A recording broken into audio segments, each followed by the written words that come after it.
અલથાણમાં બે યુવકને માર મારીને ફોન લૂંટનાર 3 આરોપી ઝડપાયા. અલથાણ વિસ્તારમાં આવેલી સ્વરસંગીની બિલ્ડિંગ પાસેથી પગપાળા જઈ રહેલા બે શ્રમજીવીને મારામારી અને ₹18,000ના મોબાઈલ ફોનની લૂંટ ચલાવનાર સગીર સહિત 3 લૂંટારોને પોલીસે ગણતરીના કલાકમાં ઝડપી પાડી ₹75,000નો મુદ્દામાલ કબજે લીધો છે. પોલીસ પાસેથી પ્રાપ્ત માહિતી મુજબ મૂળ બિહારના વતની ફેકુ કુમાર, લલિત મહંતો અને ઇન્દ્ર નારાયણ સિંહ વરથાણા બરહરી મોહલ્લો હળપતિવાસમાં રહે છે અને મજૂરી કામ કરીને ગુજરાન ચલાવે છે.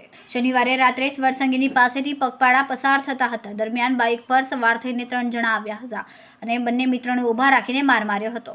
ડિસમિસ બતાવીને ફેકુ કુમાર પાસેથી 10,000નો મોબાઈલ અને ઇન્દ્ર નારાયણ પાસેથી 8,000ના મોબાઈલ ફોનની લૂંટ ચલાવી નાસી ગયા હતા. અલથાણ પોલીસે ગુનો નોંધીને લૂંટારૂ પ્રેમ સીતારામ ભીમસેન, શનિ રાજેશ વાઘ અને એક સગીરને પકડી પાડીને તેમની પાસેથી 5 મોબાઈલ ફોન, બાઇક અને ડિસમિસ મળીને કુલ ₹75,000નો મુદ્દામાલ કબજે લીધો છે. કેમેરામેન સેનિલ વિરાણી સાથે વિશાલ છેઠા, માનવ પ્રભા ન્યૂઝ, સુરત.